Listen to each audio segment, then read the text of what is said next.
Monica, apart from all your other travails, which we could talk about for hours, but I particularly want to talk to you. You've become an absolute heroine in the freedom movement around the world. You've travelled around the world, spoken at many events. But you've taken this issue of cash to heart. Now, last week, I talked about Tuesday being the cash day, you know, take cash out of the ATMs. Many people came up to me, they clearly supported this. Shopkeepers and others said to me, what a great thing, thank you for doing it and pushing it. Monica, you were behind this. This is pretty much something that you are very much involved with and pushing for. So tell us about it, tell us about the success and why you believed it was so important. Thanks, Rowan. Thanks for having me again. And thanks for reminding me of prison on a Sunday morning. But anyway, we'll get past that. Look, I got to be honest, no one actually knows who started the Take Cash Out Day on Tuesday. No one knows. Probably the person who did it knows. But the reason it was so successful, and I wasn't behind it, the reason it was so successful is because it was organic. One person came up with an idea. It wasn't branded. No one put their name behind it. It worked because it was a good idea. And it worked because Australians, in especially my audiences, I guess you could say, we have tried so many things, Rowan, and as you know, a lot of them have fallen on deaf ears. And taking cash out and spending cash is something that everyone can do, which is very empowering, and it belongs to nobody. And it also goes across so many political spheres, like left and right, whether you've had 10 jabs or no jabs, everyone wants to keep cash alive. And that's why the campaign is working really well. So nobody owns it. Rowan, isn't that great? It's good. Mm-hmm. But tell us why it is so important, in your opinion, Monica. It's so important because people don't want to lose the freedom of being able to spend cash where they want to without anybody knowing, or without, like, even things like putting $5 in your grandchild's birthday card. All those things would be taken away. You know, you can't do you can't do jobs for your mates for a bit of cash or a bit of beer or this, that and the other. And those are the simple things. But then, of course, you've got the sinister things, like obviously the government tracking you and potentially restricting the sorts of things that you spend money on. For example, myself, Rowan, during those times, I wasn't really the government's best friend. And I wonder if there was a social credit system, I wonder if I would have been able to go to the grocery store after doing those social media posts. And that's the more sinister side of things. Well, tell me about this digital ID, because it's gone through, it's there. The government will tell you it's entirely voluntary, so there's nothing to fear there. What's your take on it? Remember last time Katie Gallagher talked about voluntary things with the mandates? Well, that wasn't so voluntary. So I don't think people really trust people like Katie Gallagher as far as they can throw her.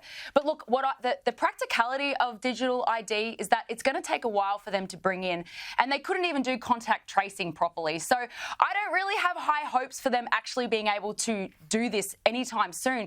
But of course, how will they keep our data safe? I mean, you had the Medibank data breach, you had the Optus data breach. There's been others as well that we don't even know about that isn't publicised.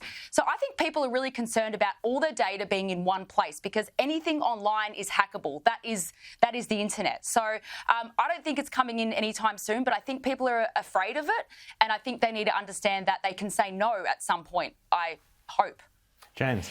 What do you say to people who say, oh, well, you know, the government already has so much of my data, so much of my information? I mean, anybody who deals with different government agencies, you know, knows they all know what your income is. They all know your health status. They know all of these things already.